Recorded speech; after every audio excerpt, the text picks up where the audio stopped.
Halo teman-teman, ATLM Indonesia. Nah, kali ini kita membahas urinalisis dan cairan tubuh.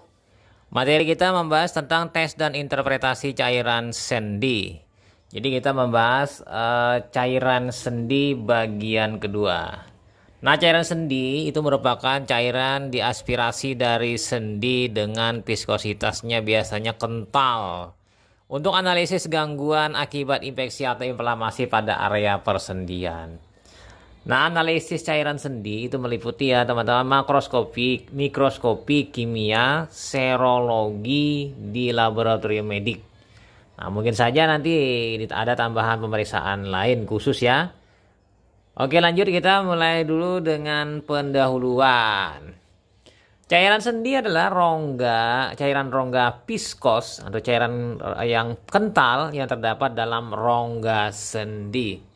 Nah, komposisi kimia itu hampir sama dengan plasma darah. Selama cairan sendi itu merupakan ultrafiltrasi plasma. Jadi ada kemiripan atau mendekati seperti plasma darah.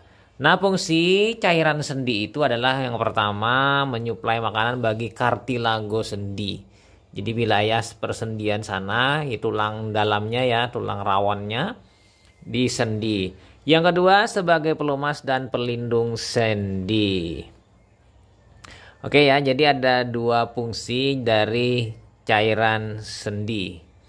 Nah, cairan sendi itu mengandung mukopolisakarida dengan BM besar. Nah, itu adalah asam hyaluronat. Nah, asam hyaluronat ini akan dipecah nanti oleh enzim hyaluronidase untuk proses penyebaran infeksi oleh enzim dari bakteri. Asam hyaluronat menyebabkan cairan sendi bersifat kental. Nah, pembentukannya dari cairan sendi adalah hasil dialisis plasma atau produksi dari sel-sel sinofiosit. Nah, cairan sendi ini volumenya kurang lebih 1 sampai 3 ml. Nah, kita pindah ke patologinya. Jadi secara patologi, cairan sendi dapat digolongkan menjadi 4 kelompok. Yang pertama non-inflamatori, yang kedua inflamatori akut, kemudian yang ketiga hemoragik, dan yang keempat itu adalah septik. Jadi pada prinsipnya terbagi menjadi 4. Bukan inflamasi akut, hemoragik perdarahan, septik ini banyak mengandung bakteri dan sel-sel darah, nanah ya. Nah, untuk tes pemeriksaan cairan sendi ada beberapa pemeriksaan. Yang pertama tes makroskopik dulu. Nah, makroskopis ini ya seperti biasa, warna, kejernihan itu pasti tes permulaan. Yang kedua adanya bekuan, 3 viskositas, kekentalan, dan tes musin, tes seromusin. Yang kedua tes mikroskopis. Nah, ini adalah jumlah leukosit, kemudian morfologi dan hitung jenis leukosit, kristal-kristal. Dan untuk tes kimia itu adalah tes glukosa, gula darah, yaitu dan LDH, laktat dehidrogenase. LDH ini untuk melihat luasnya terjadinya radang atau kerusakan. Nah, kalau glukosa ini apabila menurun berarti dikonsumsi oleh sel-sel di sekitar sana, sel-sel radang beserta bakteri. Nah, lanjut lagi ya, tes yang selanjutnya yang nomor 4 yaitu tes serologi RF, rheumatoid factor atau rheumatoid arthritis factor. Bisa juga tes CRP, C-reaktif protein, ini adalah protein fase akut penanda radang. Kemudian ANA, antinuklear antibody, ini untuk mengetahui adanya nanti reaksi berupa autoimun. Nah, terakhir yang kelima adalah tes mikrobiologi, yaitu pewarnaan gram menggunakan pewarnaan fuksin ya, fuksin dengan gradient violet ya. Jadi ada alkohol, ada lugol, jadi ada gram A, gram B, gram C, gram D ya. Biasa warnanya yang pertama kali dipakai biasanya warnanya yang warna ungu diberi lugol, kemudian diberi alkohol 96, lalu yang terakhir warnanya merah. Nah, lanjut lagi acid phase staining, ini adalah pewarnaan BTA, Ziehl-Neelsen. Ini bila diduga adanya BTA di dalam cairan sendi. Nah, teknik pengambilan cairan sendi itu biasanya disebut dengan artrosentesis. Ya, artrosentesis yang mana indikasinya adalah untuk memastikan diagnosis, kemudian mengurangi rasa sakit, dan untuk memperbaiki fungsi gerak persendian. Bisa juga digunakan sebagai diagnosis banding dan mungkin untuk pemberian obat intraartikuler terapeutik pada area sendi. Jadi dimasukkan obat ya. Nah, sementara lawannya yaitu kontraindikasi adalah adanya risiko infeksi lokal. Jadi infeksi terjadi di area tersebut. Diastesis hemoragik. Jadi di sana ada penumpukan darah nanti bekas luka akibat lakukan fungsi tadi. Fraktur intraartikuler, jadi patah ya atau rusak ya di bagian artikulernya di bagian dalam. Osteoporosis jungsta artikuler yang berat, jadi keropos ya, kepadatan tulangnya di area jungtanya itu ya. Wah. Kemudian sendi yang tidak stabil, nah, jadi persendiannya kurang stabil, tidak kokoh, sehingga menyebabkan orang tadi mengalami gangguan dalam hal menggerakkan persendiannya di area tempat pengambilan. Kemudian tidak ada indikasi yang tepat, ya kan? Lalu yang selanjutnya adalah kegagalan suntikan terdahulu. Ini bukan karena kesalahan teknik. Jadi yang dulu itu gagal, sekarang dirasakan saat ini. Nah, kita lanjut yang gila, masih di cairan sendi, yaitu komplikasi melakukan aspirasi cairan sendi. Apa saja bisa terjadi infeksi.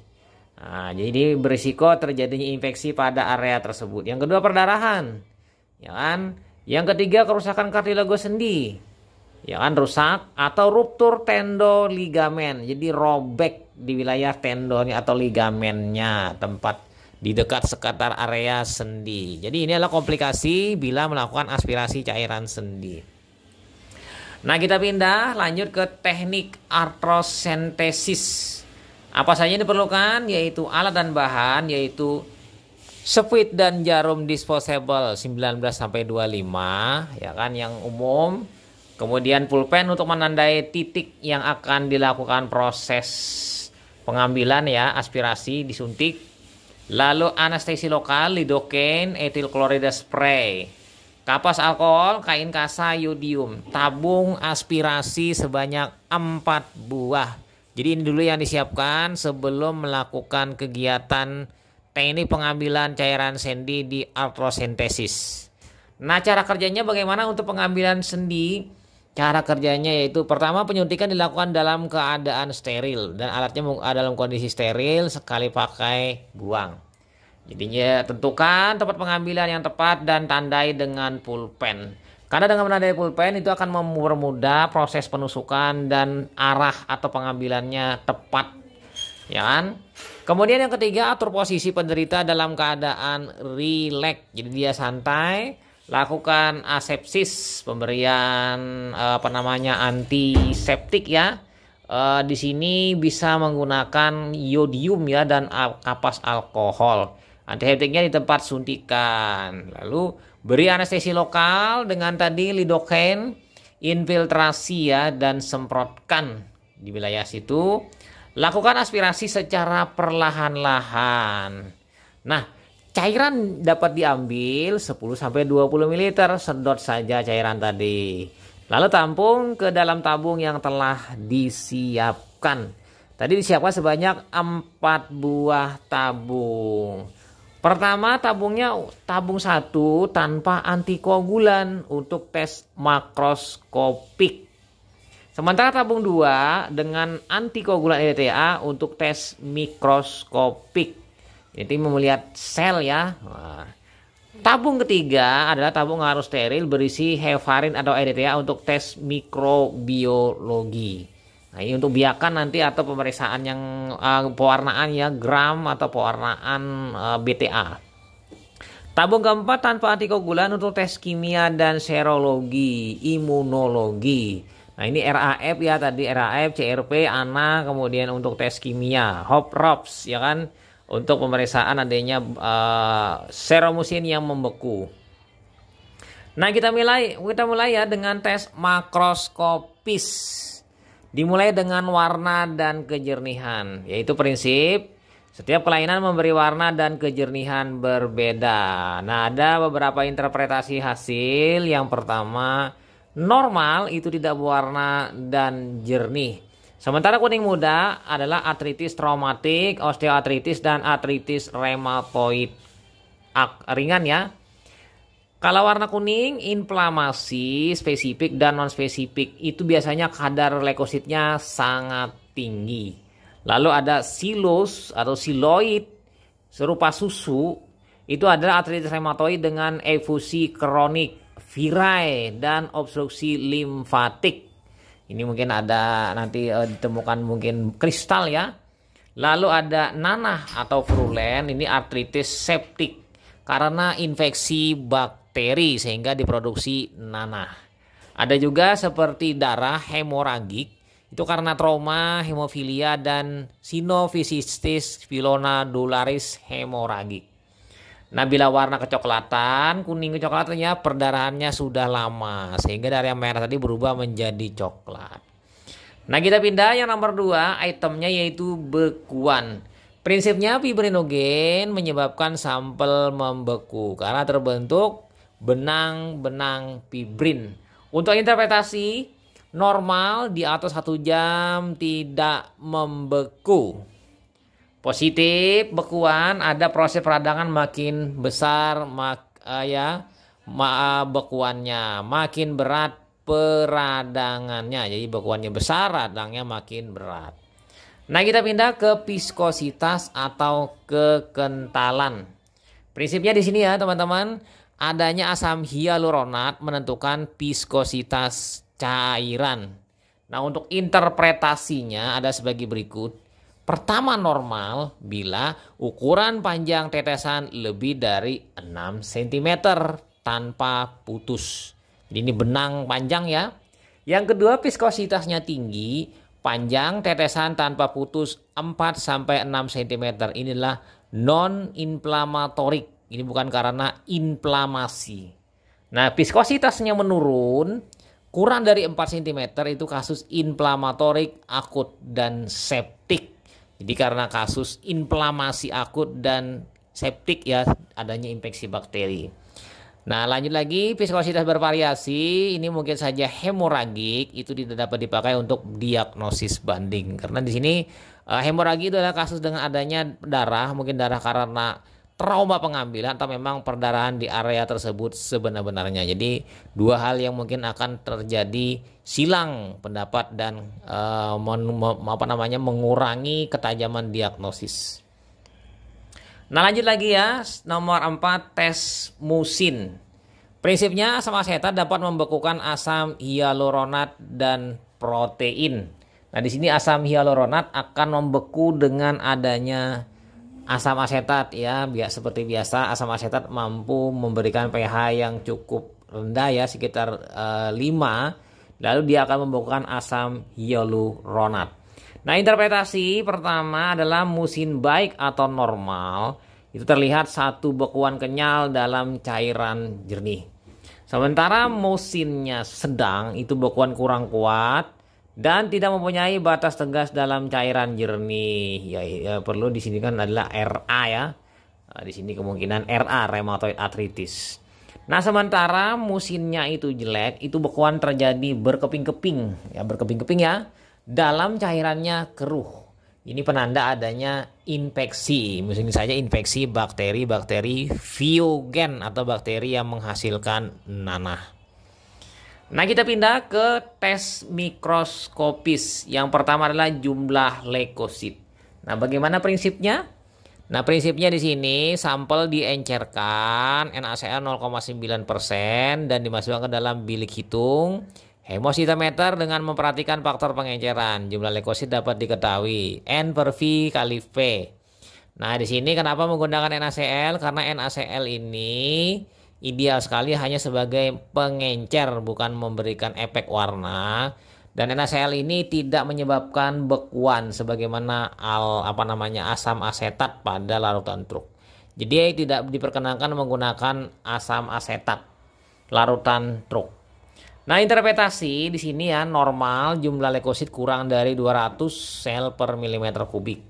Sementara jumlahnya itu 200 sampai 500 per milimeter kubik ya, di atas dari 200. Itu penyakit degeneratif atau non-inflamatorik. Lalu lanjut lagi ke 2000 sampai 100.000 sel per milimeter kubik. Ini adalah kelompok inflamatorik akut. Nah, untuk kelompok inflamatorik akut, jadi dikelompokkan lagi bila jumlah leukositnya 750 sampai 45.000 itu adalah kurang lebih plus minus 13.500 per milimeter kubik darah, per milimeter kubik jumlahnya. Ini kasus artritis gout akut. Ya kan? Apabila 300 sampai dengan 98.000 plus minusnya 17.800 adalah kasus RF. Sementara 300 sampai dengan 75.000 itu adalah plus minus kurang 15.500 sel per milimeter kubik, itu adalah kasusnya RA, rheumatoid arthritis, yaitu rheumatoid factor. Jadi ada dua ya.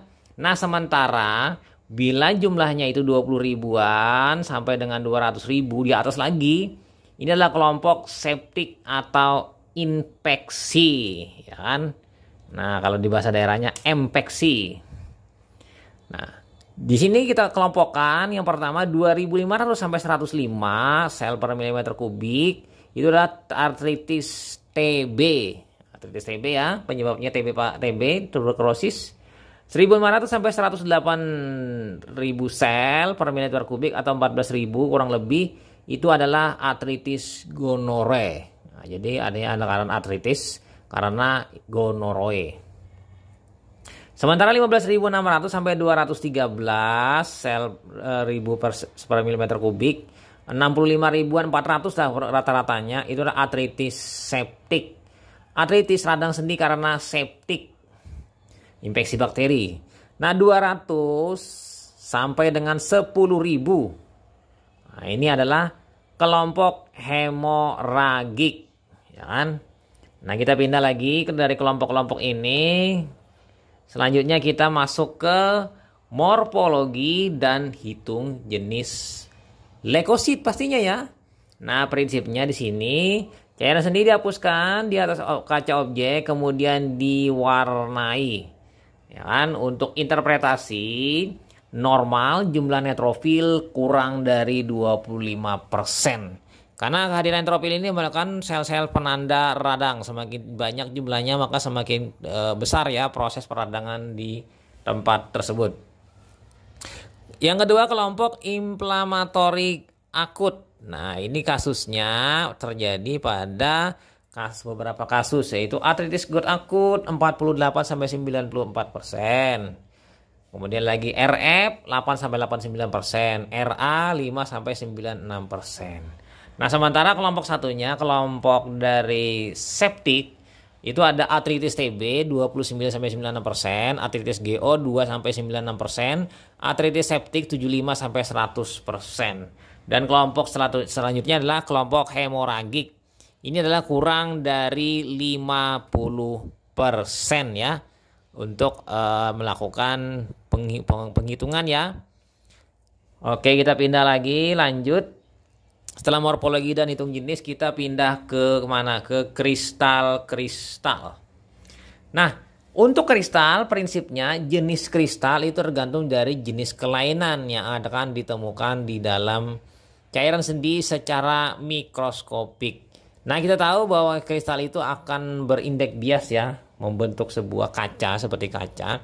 Nah, interpretasinya terdiri dari apabila normal tidak ditemukan kristal dalam cairan sendi. Nah, ini aman-aman saja. Tapi sebaliknya mungkin saja ditemukan kristal kolesterol itu pada RA. Atau monosodium urat MSU itu artritis gout. Jadi beda-beda ya. Nah, kemudian lanjut lagi kita ya ke tes kimia, yaitu glukosa yang kita ujikan, tes gula dalam sendi. Prinsipnya intensitas warna yang terbentuk hasil reaksi diukur dengan fotometer. Jadi di sini untuk interpretasi Ya kan, menggunakan glukosanya glukosa GOD ya, GOD PAP atau heksokinase, tinggal pilih. Normalnya perbedaan antara glukosa serum dan glukosa cairan sendi itu adalah kurang dari 10 mg per dl. Jadi hampir berdekatan. Selisihnya cuma 10 mg per dl. Dibagi menjadi kelompok inflamatorik. Ya, inflamatorik ini pertama pada kasus artritis gout akut. Perbedaan 0 sampai 41 mg per dl plus minus 12 mg per dl. Sementara RF itu perbedaannya 6 mg per liter, RA perbedaannya 0 sampai 88 mg per dl ya. Mg per dl kurang lebih rata-ratanya 31 mg per dl. Nah, ini adalah beberapa diferensiasi perbedaan kelompok-kelompok berdasarkan tes glukosa. Nanti di akhir kita akan mengkelompokkannya menjadi dalam bentuk tabel. Nah, lanjut lagi kita kelompok septik. Nah, kelompok septik ini artritis TB. Nah, perbedaannya 0 sampai 108 mg per dl plus minus 57 mg per dl. Sementara artritis GO perbedaannya 0 sampai 97 mg per dl plus minus 26 mg per dl. Ini selisihnya. Nah, kemudian artritis septik itu perbedaannya 40 sampai 122 mg per dl plus minus 71 mg per dl. Lalu terakhir ya, kelompok hemoragik, yaitu perbedaannya kurang dari 25 mg per dl. Nah, kita pindah lanjut ke selanjutnya, yaitu LDH, laktat dehidrogenase. Pengukuran LDH ini mengukur sebagai bukti luasnya terjadinya peradangan atau inflamasi. Dengan meningkat, dia akan meningkat juga secara otomatis luasnya inflamasi. Untuk prinsip, intensitas warna yang terbentuk hasil reaksi diukur dengan fotometri. Ini menggunakan sistem UV ya, ultraviolet 340 nanometer. Sementara di sini adalah penguraian secara enzimatik ya, yang diukur. Yang mana enzimnya dilibatkan di sini adalah LDH, laktat dehidrogenase. Nah, untuk interpretasi di sini normalnya 100 sampai 190 U per L satuan enzimnya. Apabila nanti LDH-nya itu meningkat, berarti di atas 190 ya, itu dapat ditemukan pada RA, pada gout, artritis karena infeksi. Tetapi ya normal pada penyakit sendi generatif. Nah, lanjut kita pindah ke tes selanjutnya, itu tes serologi, yaitu rheumatoid faktor. Rheumatoid arthritis. Ya kan, rheumatoid arthritis faktor biasanya. Nah, untuk prinsip, faktor rheumatoid dapat dideteksi dengan menggunakan suspensi granul plastik yang dilapisi gamma globulin manusia dan akan beraglutinasi jika ada faktor rheumatoid. Nah, untuk interpretasinya di sini normal aglutinasi negatif. Tidak ada aglutinasi, kadar RF-nya mungkin saja di bawah 8 IU per liter. Sementara melakukan aglutinasi berarti di sini kasusnya adalah RF-nya positif. Terbentuk di sini adalah antibodi ya. Di atas 60% ditemukan pada cairan sendi dan serum pada penderita RA, rheumatoid arthritis. Nah, kasusnya yang berbeda itu adalah bila positif palsu. Ini kasusnya pada SLE, sistemik lupus erythematosus ya, sel LE. Hepatitis, limfoma, skleroderma, dan penyakit karena infeksi. Nah, tes yang kedua untuk serologi yaitu tadi tersebut adalah CRP, C-reaktif protein. Nah, untuk prinsipnya ya teman-teman, sini reaksi aglutinasi itu terjadi akibat adanya inflamasi atau nekrosis jaringan. Nah, untuk interpretasi hasil yaitu pertama normal, pastinya ya aglutinasi negatif, ya kan? Karena kalau aglutinasinya positif berarti itu ditemukan pada kasus patologis. Nah, kasus negatif ini kadar CRP-nya mungkin saja di bawah atau kurang dari 6 mg per liter. Nah, untuk positif itu di atas 70% penderita pada RA aktif. Demam rematik, keganasan, infeksi virus, ya kan? Mungkin saja TB paru atau kerusakan jaringan dan inflamasi. Jadi pastinya teman-teman di sini harus mengingat ya, ada dua sisi. Tinggal kalian memikirkan sampai mana cut off-nya. Di sini kadarnya kurang dari 6 mg per liter, itulah cut off-nya. Nah, kita pindah tes serologi yang nomor 3, yaitu tes ANA, anti-nuklear antibody, yang mana di sini prinsipnya metode sandwich. Antigen tambah antibody, ya prinsipnya tambah anti IgG, warnanya biru. Baca dengan reader immunoassay optical density, OD-nya. Nah, setelah dapat optical density, sampel tadi dibagi optical density kalibrator 2 ya, lalu dapatkan jumlah ANA. Nah, untuk interpretasi jumlah ANA itu kurang dari 1 adalah negatif.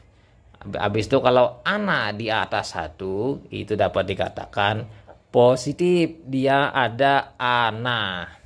Nah, positif ini kasusnya terjadi di atas 70% ya, ditemukan cairan sendi penderita SLE dan di lebih dari 20% pada penderita RA. Jadi rheumatoid arthritis dibedakan dengan SLE, Systemic Lupus Erythematosus atau sel LE.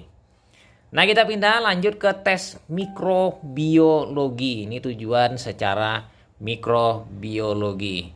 Yang pertama, tes ini dilakukan bila ada dugaan kelainan sendi disebabkan oleh infeksi, misalnya artritis GO atau artritis TBC. Langkah yang dilakukan pertama adalah untuk diferensiasi dengan pewarnaan gram.